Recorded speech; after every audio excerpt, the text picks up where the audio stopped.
Richard, what do you think about this year's Summer League? Wow, we're jumping into it. I'm no Lou. Well, I'm curious because I felt a certain way, but I was there the first 3 days. So you were there kind of the last days, like a scrub. Well, like, okay, Summer League as a whole, as a thing, I would say Yeah. was awesome. I think NBA Con, the games were good. I think the top players, I'm glad that Wemby showed up and played. I'm glad that everybody, I think the Thompson twins look good. You know, Bates looked good. Yeah, I thought it was a good Summer League. I thought it was a good start to the growth of like the NBA Con and what they're trying to do. Yeah. I was like extremely impressed at how serious the young guys took it. Mm-hmm. Right? Like even the guys that came back to like work on their game, like sometimes you're like, oh, all right. But like it seemed like this year there was like a bigger emphasis. I think a lot of the older teams are seeing like you can gain so much from coming to Summer League because it'll just boost the rest of your summer. Like, oh, I've been working on this move. That fucking move don't work. We got to go back to the lab, right? But you don't know that if you just in the gym pit-patting with cones, you got to like hoop in a real situation. Mm-hmm. So some shit you've been working on, you may have to just keep that in the pocket and work on some other things. But I felt like it was organized. I felt like, and obviously, I think it also helps when you have such a big name like Wembanyama, Mm-hmm. right? Kind of upset Scoot didn't play because he got hurt. I wanted to see his game. I thought Brandon Miller was up and down, but that happens, right? I did like the Thompson twins. I was like, shit, they kind of nice. But I just felt like it was like other years. I was like, you know, more like flash and this was a substance. big was a big year. This was a big year. Big year. There's a lot of things talked about. This was a big year. You had Scoot Henderson. You know, you get the Dame situation. This was an abnormally exciting Summer League. Yeah. Well, I also Do you think think you had Vegas takes it a little serious, huh? You gained like a new perspective and a new appreciation? Yeah. Because I think Really? Vegas is taking it more serious. The more rumblings that Vegas is getting a basketball team, more people are like, shit, oh, this is going to be here. I'm interested in this, right? So I think the basketball enthusiasm is different, right? We're not a traveling circus anymore. Now it's like we're always in Vegas. All 30 teams are there. All these hotels are set up. Kids are like in this hotel waiting for players. They're in that hotel waiting for players.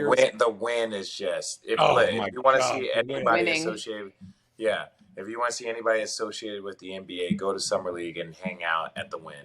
Oh, but the Win is the best, though. It is the best. Yes, best Chinese food by far. We aren't just saying that. I actually was just there again and had that Chinese again at Ready. Having said that, I think too when you connect all the dots is what you guys are saying, and then you also have this big freaking sphere that's just bouncing basketballs all over it. I mean, every single human being I felt like that was associated with the league was posting that on their social media. It's like, oh, well, that's where they are. Wildest thing of opulence I have ever seen. Somebody was like, who has $10 trillion goes, you know what they need? They need a gigantic globe, but it looks like the moon or an eyeball. They're like, how much is that going to cost? Billions. $2 billion? What you going to do with it? Look at it. What else? You might go inside it and like look at stars. All right. Well, on that note, Channing, are you ready to go camping? Sorry. I loved your post. It's going to get crazy today because all the families come in and then they take all their stuff and put it in the coolers and then we put them on the boats and then everything gets labeled and then we leave tomorrow at like 5 a.m.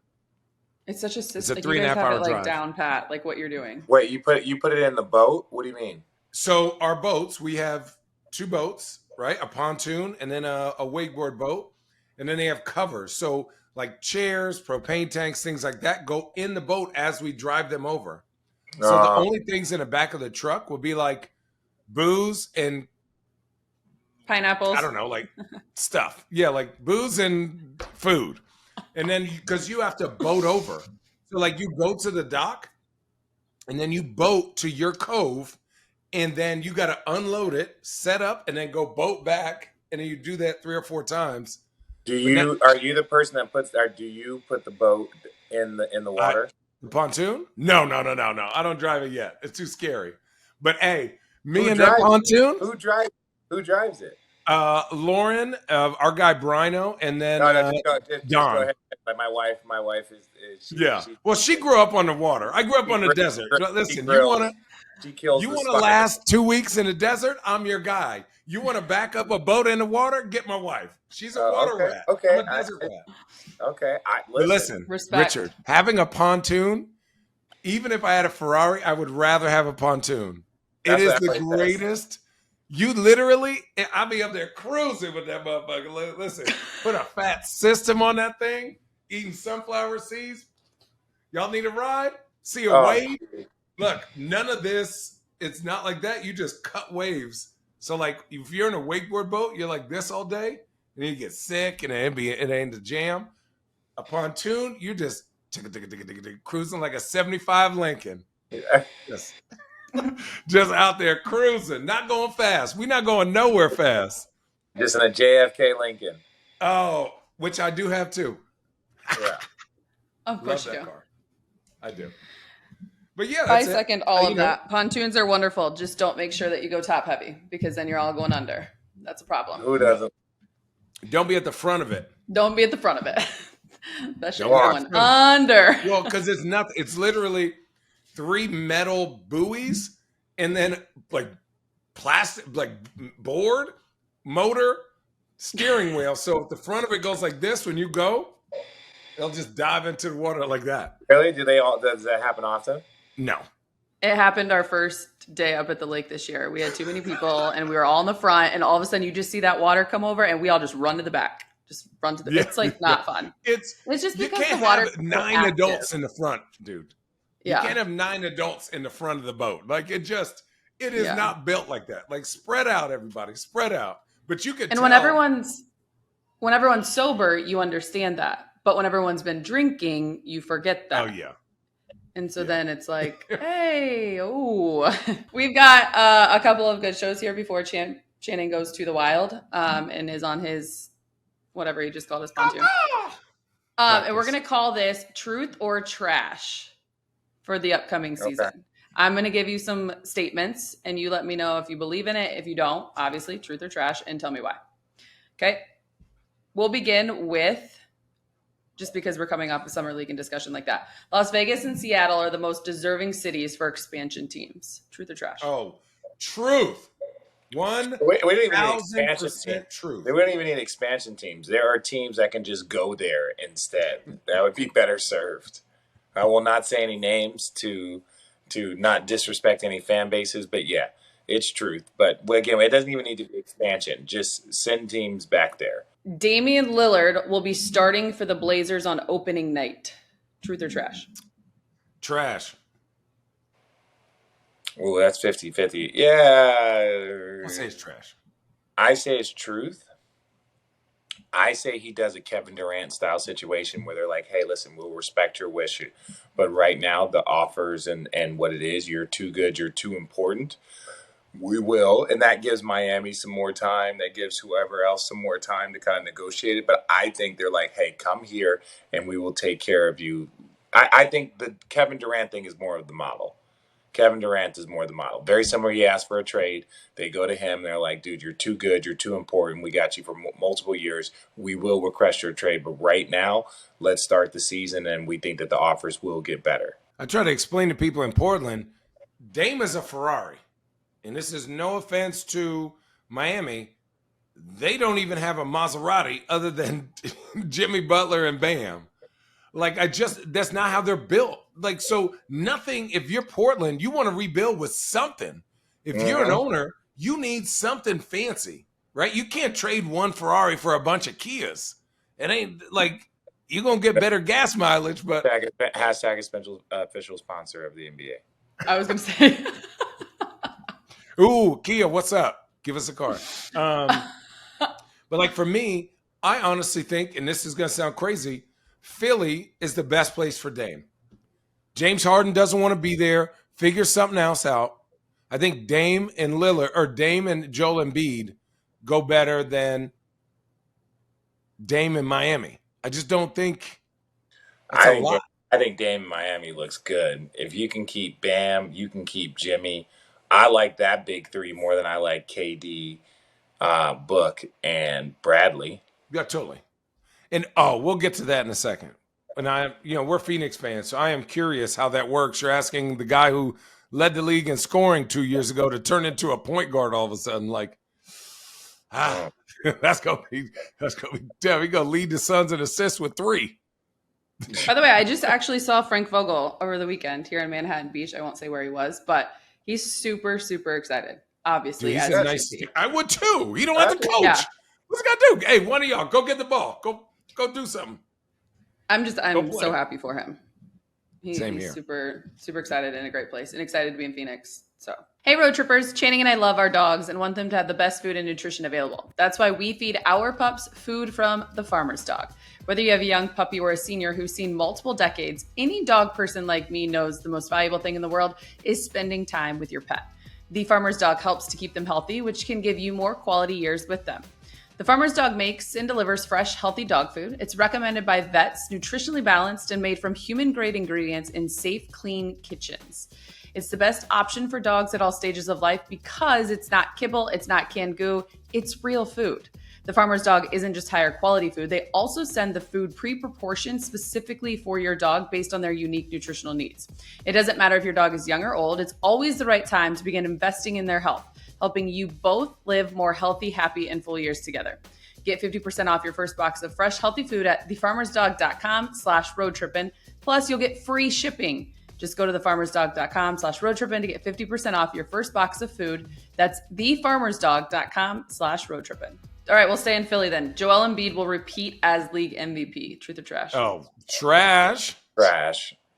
No, trash. I think you can see how taxing it is, and he's definitely built like that. But I think if he's got just same with Jokic and Giannis a couple of years ago. Like, you got to start figuring out how to build for the future, and that means that some days you might have to be like, hey, look, I want to make sure that we can play out of the post, we play out of the elbow, all things that he does. But I think if you more focus on team excellence, then I think the individual does take a hit at times, and there are great players that need to focus on individual excellence, right? Like, I think the last few years he's like, I'm going to be individually great and everyone's going to follow.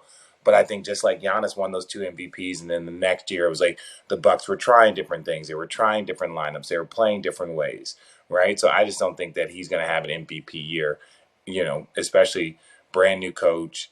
You don't know what's going on in that circus in Philly, so no chance. No, I won't say no chance. He's definitely got a chance. I wouldn't put my money on it.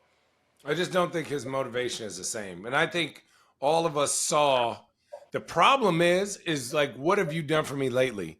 Jokic had 3 medium weeks. I'm not even gonna say bad. He had 3 medium weeks where maybe he got a little tired, or Denver was number 1 in the West all year long.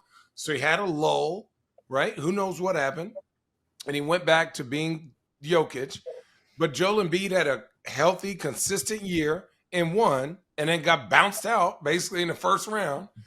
And then all of a sudden, Jokic dominates in the playoffs and shows that his skills, his game can have levels. Everyone's going to go, Jokic is the best player in basketball until somebody dethrones him now. So Jokic might win for the next 3 years. And there's a better chance of Jokic winning it, especially now. I could see him winning like a Bron, like a 3 and 4 years type thing. Like, I could see it, because I think his numbers will be off the chart. There won't be any questions about postseason performance. He's coming off a Finals MVP. If Denver is top 2, if he's putting up good to great numbers, if they're consistent, if he's healthy, I have a better chance of him. Yeah, and also one thing for Jokic, there's not going to be any more voter fatigue. No, they're like, dude, all that is gone. All that is gone for him, which is awesome. Like, I also think one sleeper pick that we don't really talk about, I think Giannis, giving him a full summer pretty much off, I think we're going to see I think he's going to be on a rampage this year. Yeah, I agree. But I would, if I had to put money on somebody, I like Jokic winning an MVP over anybody next, because now it's like everything. The triple doubles won't be disrespected because he did it through the postseason. It's kind of like when Russell was hitting all the triple doubles, and you're like, well, he's not going to do that in the postseason, which he didn't, right? But Jokic did it through the whole postseason. So now when he starts hitting these crazy numbers, people are going to be like, he's just dominating. Like that's how that like there's no answer for him. Yeah. Okay, let's take that one step further. Nikola Jokic will finally average a triple double. He averaged 24 and a half, 11.8 boards, 9.8 assists last year. No. No, they'll be in championship cruise control. And I don't mean that like they're not going to be great. I mean, it's going to be like some teams are like, they could be so good next year where it's like they're not playing in fourth quarters. Right? Because I'm saying like. No, I know. You're making sense. Yeah, they're not playing in fourth quarters because they come out there, they're champions, they know what they got to do. It's kind of like what Golden State, when they won the 73, coming off of winning a championship, you're always better the next year because you're like, oh, I played in the NBA Finals. Like a Tuesday night doubleheader on ESPN. It's not a big game. Let's go clean these dudes up, be done in the third quarter. Can you guys give a little perspective on how much fun it is to go through the regular season as a defending NBA champ? Dude, imagine walking in someone with Why is Richard out. Smiling? Because it's debauchery. It's debauchery. Because there's nothing. You're like, yeah, you don't got it tonight. No matter how much you prepare or practice, we're just like, we've seen it. You ain't got it.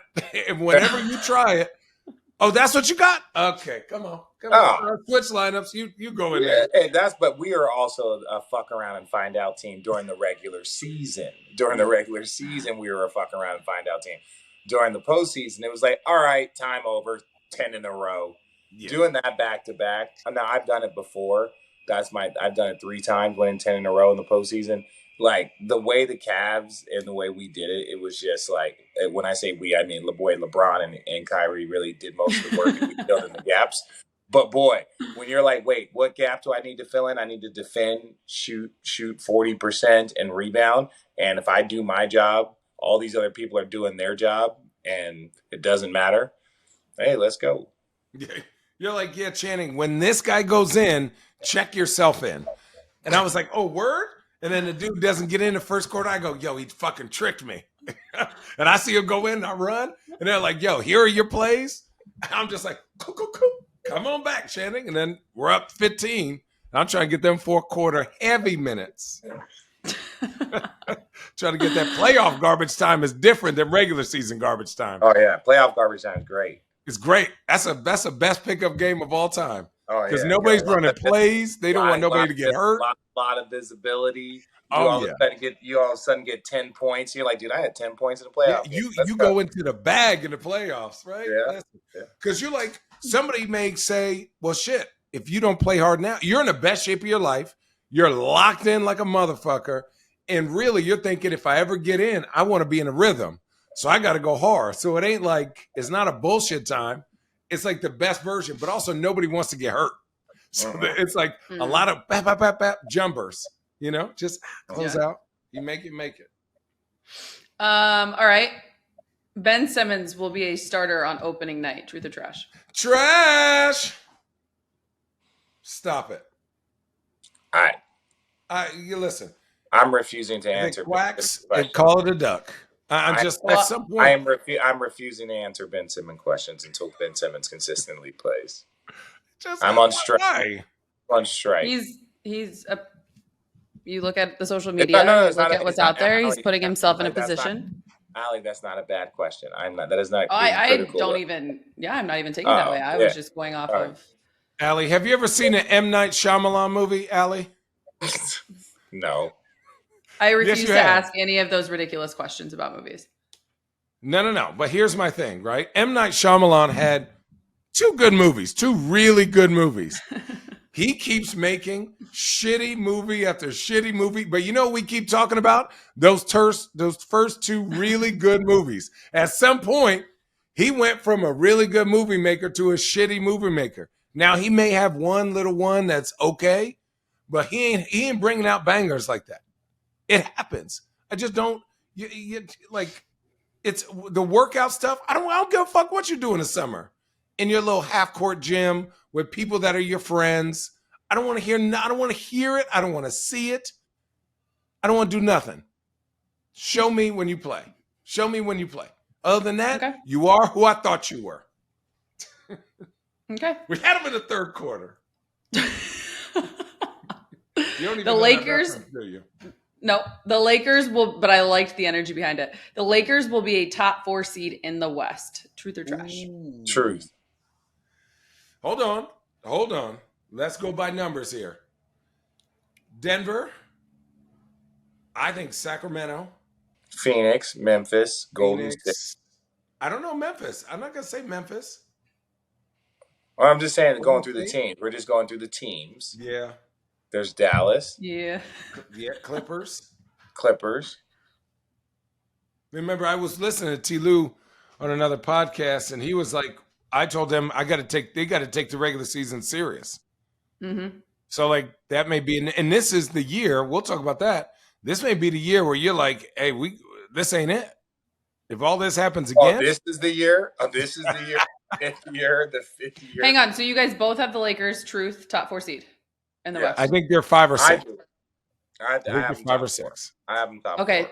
I just want then to move on because if healthy, let's say if LeBron and AD can play close to 70 games. Oh, then yeah, I think they're top 3. That's ridiculous. But that's that's more of a what if than Ben Simmons. No, that's a 39-year-old man. That's disrespectful. Yeah. I'm saying, like, 70? okay, let's say if he plays 68 games, right? Because you got to play 65 games just to qualify. Oh, you got to play 65 games to qualify. I forgot about that. I'm gonna say it's like a lot of people are gonna be hovering around that 65 to 70 game range, in my opinion. Not a lot. I just think people that have injuries over the course of the season. But yeah, if they play 65, 70. Okay. So I want to take it then one step further because I feel like you guys were both on to something. As you mentioned, T. Lou talked to Kawhi and Paul about taking the regular season serious. Kawhi Leonard and Paul George will both finish the season with the Clippers. Truth or trash? Oh, truth. I think they'll finish there. I think Homer's a big time mover like that. I don't think he's a blow it up in a regular season guy. I'm right. I think he's more calculated than that, where he'd be like, okay, we lost again in the playoffs. What do we need to do to get better? Or do we need to restart this? And then I think he just clears slate if something else happens this year. Well, and when you are building a new arena, you want names in that arena. Like you're rather off like having like the 6th seed. Like you don't, with all due respect to the talent level on some of these teams, you don't want a Charlotte, you don't want a Oklahoma City, you don't want a Houston, you don't want a Detroit, you don't want these. You want names. You want to, because the initial thing is that if we have good enough names, people will come check out the state-of-the-art arena. If they come check out the state-of-the-art arena, they'll stay, right? So then even when the team's not great, then you're like, oh, okay, like we're going to go to a nice arena. It'll be nice. We'll do this. You just don't want to do it and just have it be a crappy product and trying to get people into a new arena. That arena starts looking real expensive when it's half filled. You're like $50, $100, $2,000. Damn. Yeah. What do you think Ty means when he says that we have to take the regular season serious? And I ask that question from a standpoint because they do deal with injuries, and you know the history, kind of in the injury history with Kawhi, especially. Like, what is he meaning when he's saying that? He's not talking about himself. I think he's saying organizationally and player accountability needs to be higher. Right? He's like, dude, I go into games. I don't know who's my starting lineup. He's like, and he even said with the COVID years, and a lot of coaches said this, it made them better coaches because they were walking in not knowing who their lineup is, not like 10 minutes before they're going to change it up. And they had to be a lot more versatile versus very rigid with who they were playing, how much time they were playing, all those things. So I think he's more just saying it's like organizationally, we can't continue to be like, we're going to build into this because it's not working. And I think that's the definition of insanity. So I think he's looking at it from the standpoint of like, he's not saying I need to coach harder. He's just saying he's including himself as in like, hey, no. I need you available for 70 games, right? If you're available, we can rest, we can do these things. But if we're not a great team going into the postseason, we're not going to play great. I just think if if you're always looking for the future, you're never being present. If they're always like, well, I just need to be healthy for the playoffs and I'll be fine, you're not allowing everyone to get their rhythm, because not everyone is like you. Not everyone could just turn that on, especially for the younger guys on that Clippers team. So for me, I think it's like, hey, PG and Kawhi, take these games serious so that we can do our job, the rest of us, so that you can be the best version of yourself, right?